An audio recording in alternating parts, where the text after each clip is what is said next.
drag? Why don't you just either get in drag or wait? Mind your fucking business. You don't know what. This is my look Start today. rolling. Start rolling. Start rolling. Start rolling. We are rolling. We've been recording, bitch. So all of this, so all of your extraness has been caught on camera. Everyone sees you for who you are. I want to expose what is this half drag? What is your look? Bob, document it and post it. This is this look I'm doing. It's like very apropos. It's very like conceptual, and it'll make sense in the end. So if I call you in 1 hour, you won't be in drag.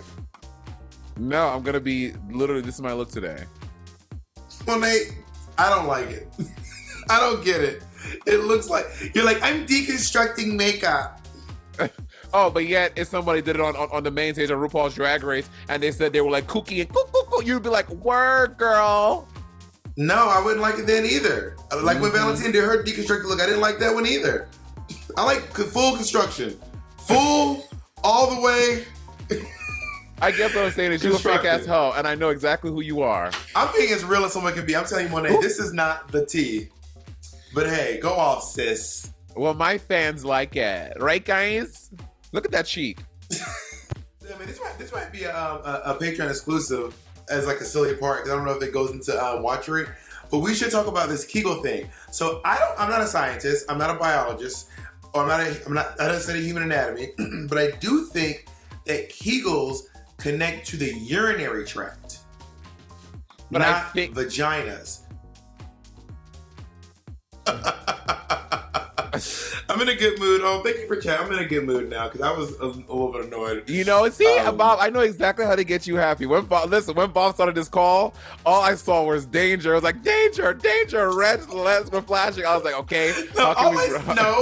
All I said was, why are you going to have drag? Monét is not going to acknowledge that she's in the middle of getting a drag.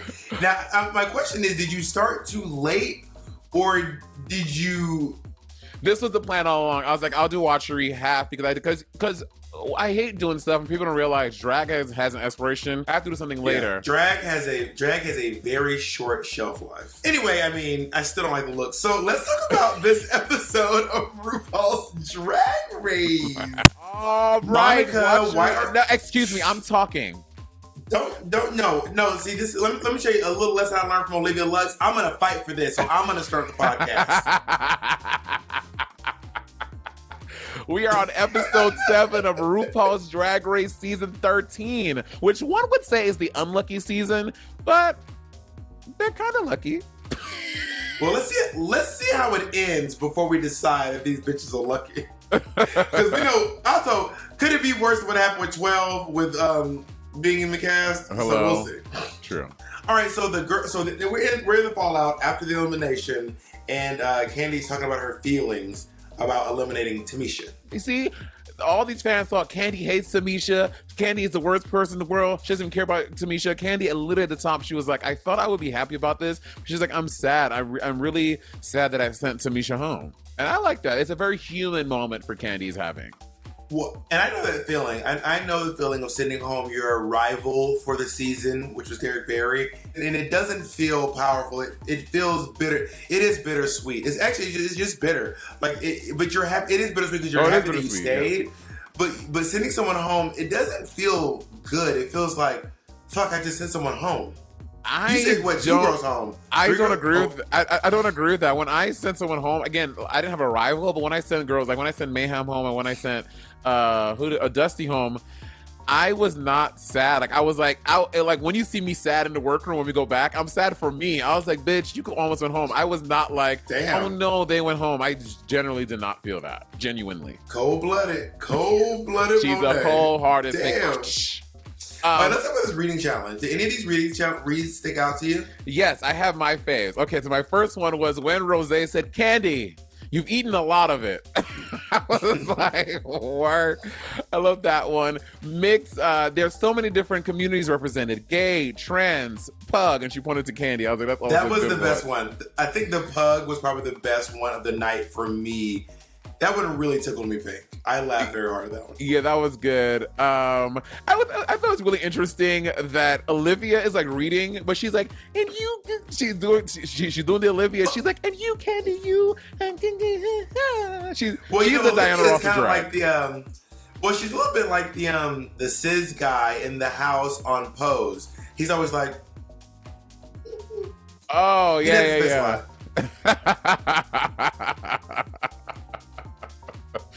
yeah. But yeah, she's like really cute. Now, I'm intrigued. Okay, I want to talk about Elliot. Ooh. Even Elliot, when she was like, yikes. Like, even Elliot was like, ugh. Yeah. And you know, and comedy is not everyone's thing. Everyone can't deliver jokes and land jokes, so I get it. But like, from the time that you're there and you know who the girls are, just in case you get to the reading challenge, just have some ready. Oh, maybe she did do that and she's just not a comedy queen. She doesn't know how to land a joke. I mean, she had that cape, but where did that cape come from? Like, what was up with that cape? Yeah, well, I thought that she was gonna make like a bull joke at Candy, like like Toro, like like the matadors, how they have the red thing for the bulls. I thought that's what she was going. So, but that joke did not go where I thought it was going. I was like, word. Even Elliot was like, that was. Yeah, Elliot with no jokes. Simone was funny. I thought Simone, you know what? More and more I get so surprised by Simone. Like which we'll talk about later in the episode. But she's like funny. She can deliver some jokes. She looks good. Like every time I like she gives like another thing every week. I'm like, work, girl. She's fierce. Yeah, Simone is great. I mean, we'll get to who I thought should have won this episode later down the line. But Same. Simone is just fully amazing. Also, were you triggered when you heard it was going to be the Bossy Rossy episode? Girl, I was literally, yes, 100%. That was, but to be fair, you know what? I was both triggered and happy because that was the moment that it switched for me, and I was like, okay, so they want you to be extra. What improv troops are in Utica? She's like, I've just been in lots of improv troop. What improv troop? Bitch, I looked up the Utica population. It's not that many people. I was like, not. She's like, and I steal the scenes, honey. I was like, I steal the scenes. Okay? So, and as soon as she said that, I was like, this bitch is setting herself up to really. Bitch, there are 291 people that live in Utica. 291 people. Who is on this improv troupe? Who?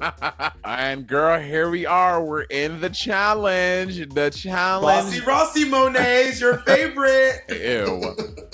Fuck that nigga. The first one is Lala Ree, Rose, and Denali. Rose is so good. Rose is great. Denali is doing a great job. Surprisingly, shockingly, she's doing really well. Honestly, yeah. And I don't think Lala Ree's doing a bad job. I feel like they're making it seem like she stank and she maybe isn't brilliant, but I mean, I don't think she was the worst. Well, I mean, I thought that the trust fall was probably one of the funniest things in the sketch. I just laughed. The idea of being like, you need to do a trust fall. You need to do a trust fall with your imaginary boyfriend. That really tickled me. I thought group one was strong, and honestly, I thought all three groups were strong. Well, not strong. All three groups were good, but I thought group one was a strong group, overall. Our next group is Utica, Gottmik, and Olivia. Obviously, the two best ones are Gottmik and Olivia. And I do think that the brand of humor that Utica is employing using doesn't vibe with the rest of the humor. So it takes it out of it. She's doing almost a completely different type of humor, which I can see what, and I'm not saying that it didn't work, but it just was not working with what was going on. I also think that what was making it funny was Mick. What Olivia was doing was funny, but it was Mick. Olivia would do it, but then the laugh wouldn't come until Mick described commented on it. Yeah, I agree with that. That being said, though, something about Mick's cadence takes me out of the role she's doing. I don't know if that's weird to say or if people understand what I'm saying. Because Mick talks. Well, it's a California local fry. Yeah, and if you're gonna be this psychology doctor, I wish you would have changed, tried to do a different affectation with her voice to make that come to life. But she just sounds like Gottmik, which is very LA, very that. So it kind of takes me out of the role. But she's funny though. But that's the only thing. I'm like, ugh. I agree. Next, group 3 was Candy and Simone. Oh, by the way, Candy was giving very Monét X Change and Jersey Justice, literally the same color dress. And Mitch, can you please put a side-by-side of Candy and me in my Jersey Justice looks? Girl, twins. You are the leading historian on Monét X Change outfit during challenges. You have Simone she is so good in this scene. I think she's so funny. All of her choices are really good, and she's just funny, so well-rounded. And because Simone was so good, Candy was kind of pale in comparison to her, but Candy's still good. I can see that. Candy did a good job. I mean, Simone was, for me, the best in this whole challenge. She is so amazing. For me, Simone was the best in this challenge. Okay, let's talk about Elliott with 2 T's and Tina Burner. Okay, I think Tina Burner was the best in the challenge. I think Tina Burner hit it out of the park. I think that her jokes all really landed, and she was so big, which is, again, I thought Tina smashed it. I loved her performance. To be honest, you might be right, but I feel like the issue with it for me is, because you might be right, I think Tina Burner actually did crush it and do a good job, but Simone had a great scene partner who was able to get a lot out of her. Right, and Tina Burner was doing all the legwork. I mean, at the beginning, bitch, I thought Elliott was talking like she was on NPR. Elliott was like, yeah, me and Tina have been friends from a minute. And things just got, I was like, am I listening to This American Life? But I do think that Tina was good. For me, Simone was number 1, Tina was number 2. But when we get to the runway, we'll find out why Tina wasn't at the top.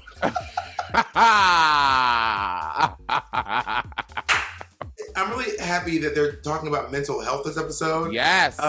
This chat with Elliott about severe clinical depression, I think is super important, and I'm really fucking glad they're having a chat. You know what I mean?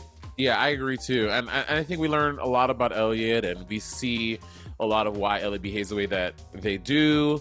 And it's really eye-opening. And to comment, not to really go in depth, but the other stuff, does that absolve Elliott from past things he's posted on his Instagram and all the current drama going on right now? No, but it does give us a little insight as to why maybe Elliott functions that way. And, and it's talking about mental health, which is something, Black folk don't talk about a lot, but the world at large doesn't really talk about mental health. So I'm happy that Drag Race, with this huge platform, is giving it the time and the light of day. I also love that T.S. Madison is the guest judge. I know. I love Maddie so much. Love her. Bitch, by the way, she's getting her own show on WeTV. So Maddie, if you see this, congratulations, girl. That's fucking major. A trans woman is having her very own personal show on a big major network.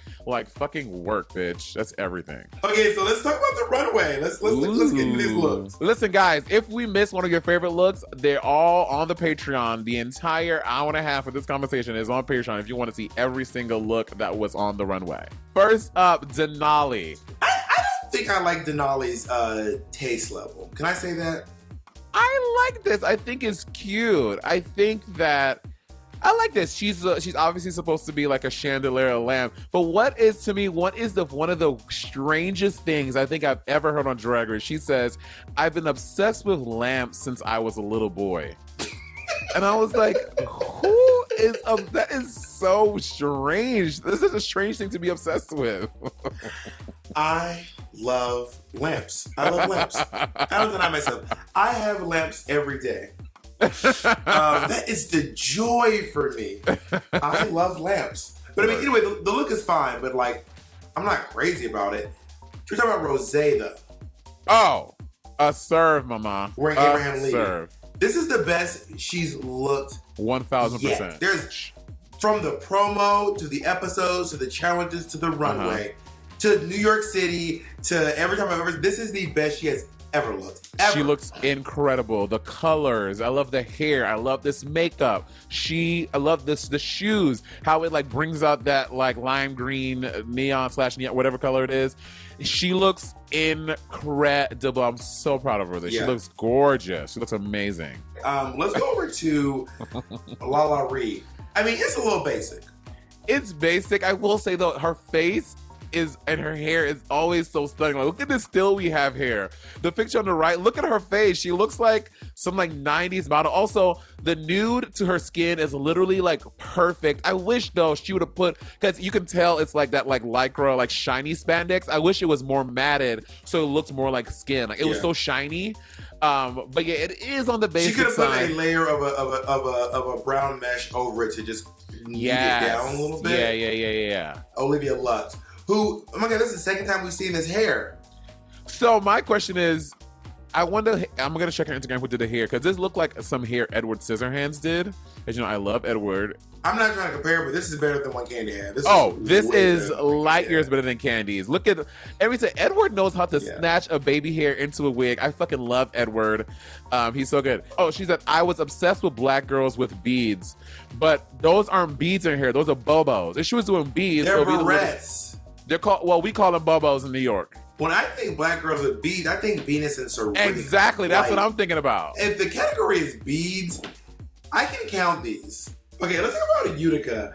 Okay, all these jokes about Utica being creepy and weird, it's coming to light right here. This is like a bloody bride. Okay, I mean, she looks fine. The best. My God. The best she's ever fucking looked in life. Looked so good on... Oh my God. I remember being like, good. This is the top 2 of the week. This was amazing. Amazing. It was immaculate. It was stunning. The tones, these nude and tan tones with her caramel skin. And the titties. And the titties out. The titties. And when she came out, I was sitting down. Y'all know I always eat and watch Drag Race. I had to sit up from the chair. I was like, work, Candy. This is so good. I love it. Okay, so Simone looks. Actually, you know what? I'm not mad at the no hips. Something about this look. I disagree. I disagree. I was like, this would have been amazing if there was a little hippage on it. If the trade-off is not seeing her like shining, glistening skin and seeing a hip, I'd rather see the skin. For this look. True. If she had to put hips on, it would change this a little bit. But maybe perhaps I don't know. Also, who knew that Gigi Goode was so good with hair? Look at Gigi Goode did this hair. This is crazy. Gigi Goode working Compton, apparently. Gigi Goode all about black hair, girl. Gigi Goode be doing all this nigga hair. Why Gigi Goode know something about nigga hair? What the fuck's going on? Not Gigi doing hair over on Crenshaw Boulevard, girl. This is crazy. I'm gonna call and say, can I get some nigga hair, please? Because apparently you know what the fuck you doing. Not nigga hair. So I love that she's wearing this like Maasai tribe inspired piece, and it has some like a black American culture mixed in with the hair beads, but there might also be Maasai as well. So it's kind of like a combination of like black American, like African American, and like Kenyan vibes mixed together, which is gorgeous. Yeah. All right, whose look was the best? The best, I have to go with Candy. Candy is the strongest look. This looks, the colors, the beading, she just looks so expensive. Candy is my favorite look. I agree. Candy is the top look of the week. And who has the worst look of the week? Lala Ree, and it's between Lala and Tina, but I'm gonna give it to Lala because at least Tina was like a fully realized concept, and there were like things. Lala Ree is wearing the bare minimum for the challenge. Yeah, I'm gonna give it to Lala Ree too. Like if I saw Tina's in a number or in some sort of a weird thing, it'd be fierce. I can't give Lala Ree's any justice. There's a hole in it. It's just like. All right, so let's go with this lip sync because this is a serve. Mm-hmm. Elliott served. That was a serve. It was really good. It was really good. She ate. Elliott ate, girl. I mean, as soon as the song started, she started doing that Beyonce end of time moment. I was like, this is a serve. Elliott was going off. But also, what does a white girl love more than singing and dancing to Kelly Clarkson? You turn on Kelly Clarkson and white girls get superpowers, okay? And then when her and Lala Ree started doing that little wind down, that little wind together at the same time, it was really dope. It was good. It was a good lip sync. And she really let Lala Ree have it with like I have no competition. I was like, it's a wrap. It's a wrap for Miss Yeah, Ree. she did. Elliott did what needed to be done. Elliot girls. So we have to think about Lala Ree, who I am shocked that I thought she would make it to at least Snatch Game. I did think she would make it to at least Snatch Game, and I think Lala Ree is doing a little Monét. I think that her runways hurt her a lot in this season, and her acting in the challenges hurt her too, which was honestly the two symptoms I had. I just got a second chance to wake up and get myself further, but I think her runways. If she doesn't come back for All Stars, I think she will see herself and she gonna get a little money now. I need to re-up on these runways, and I need to be. But are they though? Where are the girls getting this money? Like these new batch of girls, they're not touring. They're not going to clubs. First of all, the club, even before the touring started, the club gigs have completely dried up. Well, there is, Bob. There is at least now. There's more digital stuff, like digital campaigns for Instagram and TikTok. So those, I feel like those have kicked up a little bit, and those tend, for who they are, tend to pay a lot of money. You know what I mean? Again, it's not as lucrative as all the clubs and all the Work the Worlds and the Marion Peter, but it is still, you know. But yeah, they're not making what they could be making on like a normal before a pandemic. Monét, I love you so much. I'm so sad that Lala Ree's gone, but I do think it was rough. It was either now or next episode, to be honest. You know what I mean? Who do you think is going next? Elliot. You think? I thought Elliot enjoyed the first two girls out, full T. I think next is either Elliot or Utica. You think Utica's going next? I think Utica's gonna go next, girl. Girl, you crazy as hell. I said Elliot or Utica. You think? Utica's going to the top 5. Top 5. No, top 5 is gonna be top 5 is gonna be Rosé, Simone, Olivia, Gottmik, and Denali. That's my top 5. Wow, it's the candy erasure for me. It's the candy. Why you going? You got diabetes? You don't want candy?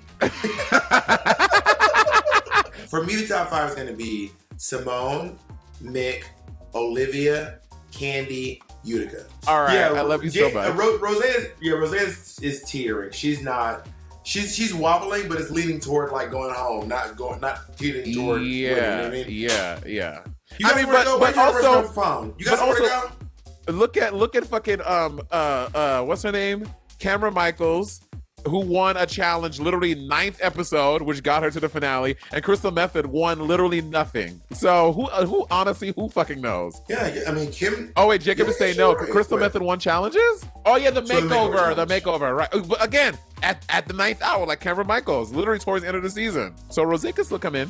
And with that, I gotta go. Bye. I've been wanting to end. You keep on adding shit. I'm the one ending it. Just so we're clear.